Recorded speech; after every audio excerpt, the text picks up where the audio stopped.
మోకాల నొప్పులకు ఎటువంటి సర్జరీ లేకుండా ఎపియాన్ పెయిన్ క్లినిక్ అందిస్తున్న అత్యాధునిక చికిత్స. సో షుగర్స్ ఎక్కువ తినడం వల్ల కూడా మనకి క్యాన్సర్ వచ్చే అవకాశం ఉందని చెప్తున్నారు. సో చిన్న పిల్లలు ఎక్కువగా ఈ పీచ్ మిఠాయిలు, కాటన్ క్యాండీస్ దాంట్లో అది తినడం వల్ల కూడా వస్తుంది. అవునండి, రోడమిన్ బి ఆల్రెడీ బ్యాన్ చేశారు కర్ణాటకలో, పాండిచేరిలో. ఫస్ట్ పాండిచేరిలో బ్యాన్ చేశారు. ఇప్పుడు ఈ మంచూరియా కలర్స్, ఆ red colour chilli 65 chilli chicken 65 అది గ్రేట్ మెడ్రాస్ లో స్టార్ట్ అయింది ఆ బేకరీలో. చికెన్ 65 అందులో వాడే కలర్స్ అన్ని కూడా కర్ణాటకలో బ్యాన్ చేశారండి ఫుడ్ సేఫ్టీ అథారిటీస్. అన్ని రకాల ప్రాసెస్డ్ ఫుడ్స్ మేడం, ఈ చికెన్ 65లో వాడే కలర్స్, చిల్లీ పౌడర్లో వాడే సూడాన్ రెడ్, పసుపులో వాడే లెడ్ క్రోమేటు, రోడమిన్ బి, అనేక రకాల ఐస్ క్రీముల్లో వాడే ఎమల్సిఫైయర్స్, స్వీట్స్లో వాడే అనేక రకాలైన ప్రాసెస్డ్ కలర్స్, అజినమోటో, చైనీస్ ఫుడ్స్లో ఉండే అజినమోటో, అన్నీ అండి. ఇవన్నీ కూడా బిస్ఫెనాల్ ఏ, అన్నీ కూడా క్యాన్సర్ కారకాలండి. ఈ చాడ్ ఫుడ్ మీరు బాగా ఇష్టంగా తింటారా? తండూరి చికెన్, తండూరి పన్నీరు తక్కువేనా? పోన్లేండి, అదృష్టవంతులు. ఆ బ్లాక్ కలర్ ఉంటుంది చూడండి, అందులో అనేక రకాలైన హైడ్రోకార్బన్స్ ఉంటాయి. అవన్నీ కూడా క్యాన్సర్ దారితీస్తాయండి. అన్ని రకాల food items, name any food item అండి. మ్యాంగోస్ మీద వాడే కలరు, వ్యాక్సింగు, తర్వాత ఫ్రూట్స్ మీద వాడే కలర్స్, ఫెర్టిలైజర్స్, పెస్టిసైడ్స్ అవి వదిలేసండి. ఈ కెమికల్స్ మన మధ్య సింగపూర్ ఎక్స్పోర్ట్ చేస్తే మన మసాలా పౌడర్స్ దాంట్లో బ్యాన్ చేస్తారు. మన ఆంధ్రప్రదేశ్ నుంచి ఎక్స్పోర్ట్ అయిన ప్రాన్స్ మన యుఎస్లో రిటర్న్ పంపించారు. క్రిమి సంహారక మందులు ఉన్నాయని, అవశేషాలు ఉన్నాయని. కొన్ని రకాల పికిల్స్ అక్కడికి ఎక్స్పోర్ట్ చేస్తే మన తెలుగు వాళ్ళు తింటారు కదా అని వాటిల్లో ఇన్సెక్టిసైడ్ ఉందని బ్యాన్ చేశారు. మీరు తాగే cool drink is just nothing but poison ma'am. Diet coke nothing but poison. ఇవన్నీ కూడా నాకు తెలియకుండా తీసుకున్నాను చిన్నప్పుడు. ఇవన్నీ నథింగ్ బట్. ఇప్పుడే డైట్ గురించి చదువుతూ ఉన్నాను ఈ మధ్య. ఇంకా తీసుకోవటం వల్ల కూడా క్యాన్సర్ ని మనం క్యూర్ చేయలేకపోతున్నాము. క్యాన్సర్ ని ప్రివెంట్ చేయడానికి మనం ఏం చేయాలి అంటే డైట్ అనండి మోస్ట్ ఇంపార్టెంట్.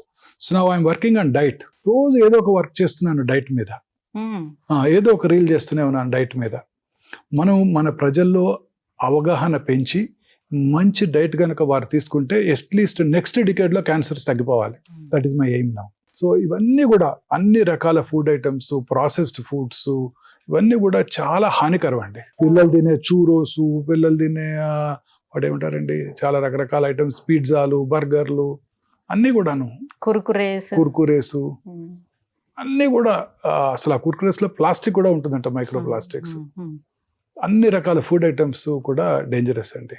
ఓన్లీ ఫుడ్ లోని కలిపే కలర్స్ మాత్రమేనా, లేకపోతే మనకి ఇప్పుడు వాల్ పెయింట్స్ వేస్తూ ఉంటామా? అలానే ఇప్పుడు వినాయక చవితి కూడా వస్తుంది. సో వినాయక చవితిలోనే ప్లాస్టర్ ఆఫ్ ప్యారిస్ కి దానికి కూడా పెయింట్స్ వేస్తూ ఉంటారు. అన్ని రకాలు హానికరమేనండి. న్యాచురల్ పెయింట్స్ వాడుకోవాలి. అందాకెందుకండి, ఇప్పుడు మీరు అన్నారే ప్లాస్టిక్ బాటిల్లో వాటర్ తాగితే మైక్రో ప్లాస్టిక్స్ మన శరీరంలో ఇంజెస్ట్ చేస్తామని. నిన్ననే ఫ్రాన్స్ లో ఒక స్టడీ జరిగిందండి. అక్కడ అన్ని చోట్ల గ్లాస్ బాటిల్సే వాడతారు.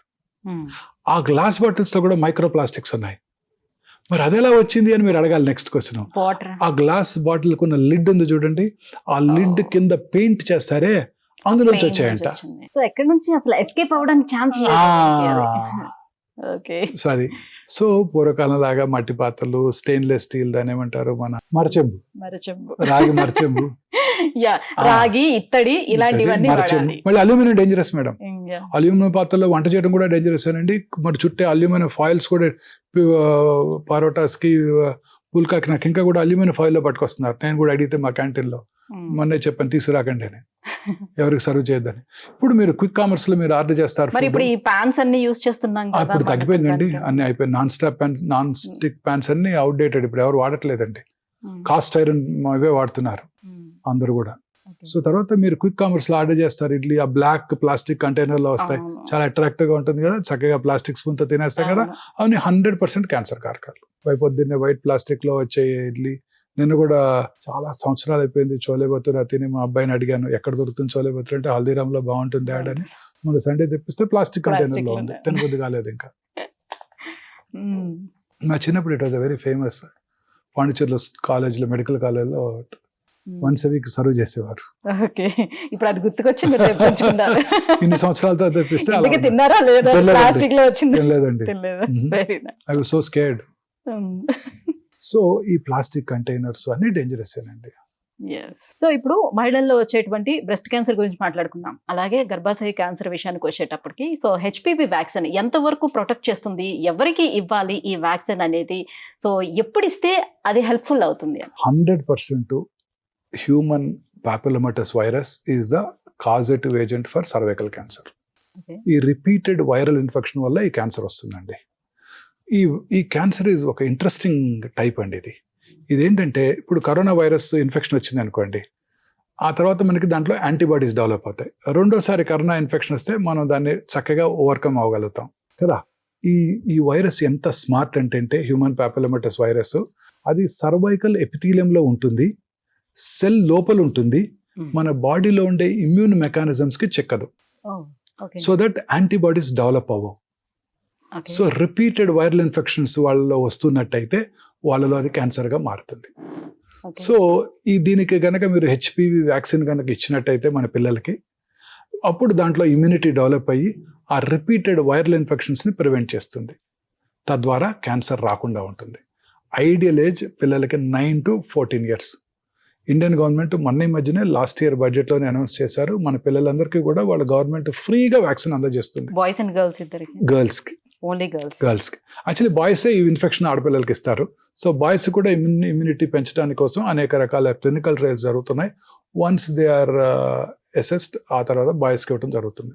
ఇప్పటి వరకు మొన్ననే మిసెస్ నిర్మలా సీతారామన్ అనౌన్స్ చేశారు, మన ఆడపిల్లలందరికీ 10 years రాగానే 2 doses ఆఫ్ వ్యాక్సిన్ 14 వరకు ఇచ్చేస్తే సరిపోతుందండి.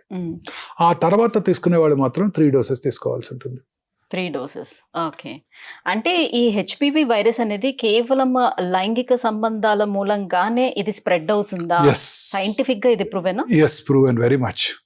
ఓకే. మైకల్ డగ్లస్ ఆయనకు ఓరల్ క్యావిటీలో వచ్చింది. He believes it's because of oral sex. Famous Hollywood movie artist, Kramer versus Kramer, very famous artist. Okay. Basic instinct డిటెక్టివ్గా చేస్తాడు. ఆయనకి టంగ్ క్యాన్సర్ వచ్చింది, బేస్ టంగ్ క్యాన్సర్, క్యూర్ అయిపోయింది, was fine. So human papillomatous virus is the most important cause for oral cancers in United States. ఇండియాలో it is tobacco. ఆడవాళ్ళలో గర్భసంచి ముఖద్వార cancer. So ఇవన్నీ కూడా హ్యూమన్ పాపిలోమాటస్ వైరస్ ఇన్ఫెక్షన్ వల్లే వస్తున్నాయండి. Right sir, ఇక treatments విషయానికి వద్దాం. సో ఉన్నటువంటి ఇప్పుడు ఈ క్యాన్సర్స్ కి మనకి లేటెస్ట్ గా అందుబాటులోకి వచ్చేసినటువంటి ట్రీట్మెంట్స్ ఏమేమి ఉన్నాయి? క్యాన్సర్కి ట్రెడిషనల్ ట్రీట్మెంట్స్ ఏనండి. Surgery is the main stay of treatment. కానీ చాలా మందిలో ఒక అపోహ ఉంది, కత్తి పెడితే క్యాన్సర్ పెరిగిపోద్ది. ఇప్పుడు కూడా అడుగుతుంటారు నన్ను.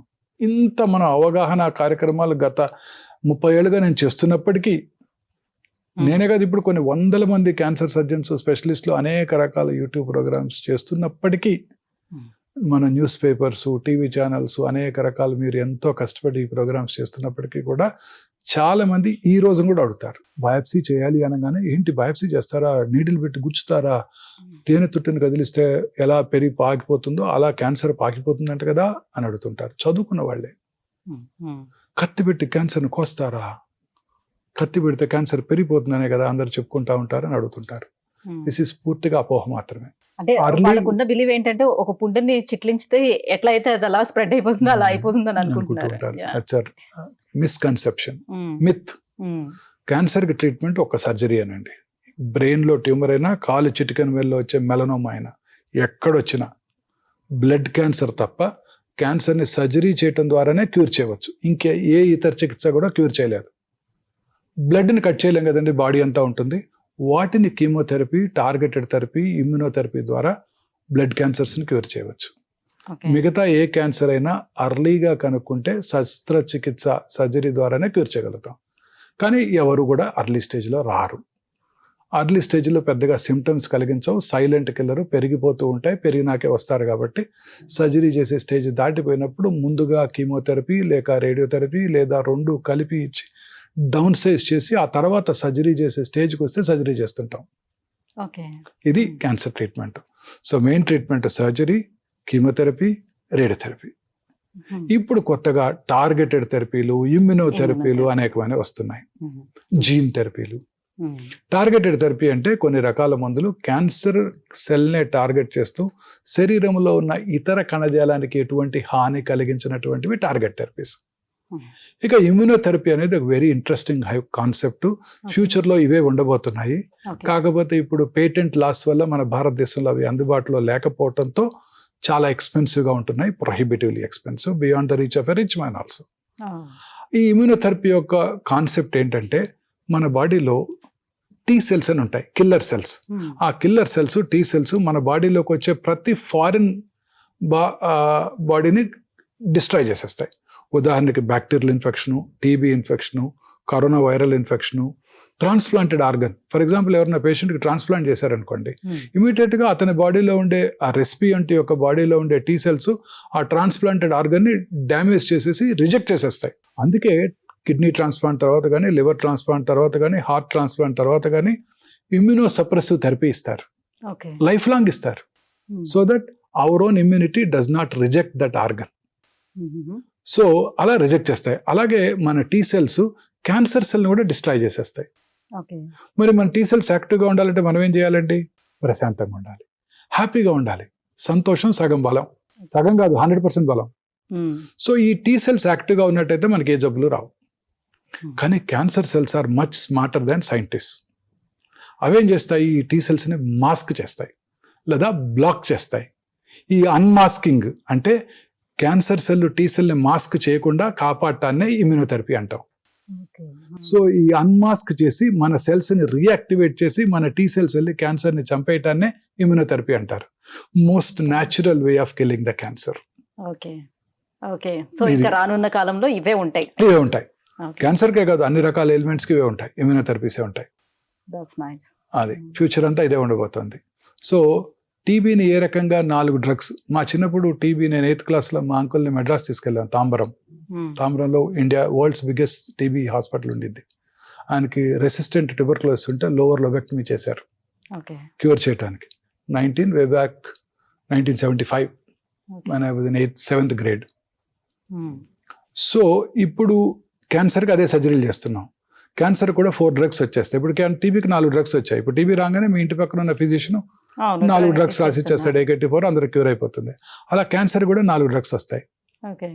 Nibs and nabs, mibs and mabs, 4 drugs ఉంటాయి ఇంకా. సో క్యాన్సర్ని కూడా ఒక 20 ఏళ్లలో క్యూర్ చేసేస్తామండి. అంటే సర్జన్స్ మాకందరికి జాబ్స్ ఉండవు.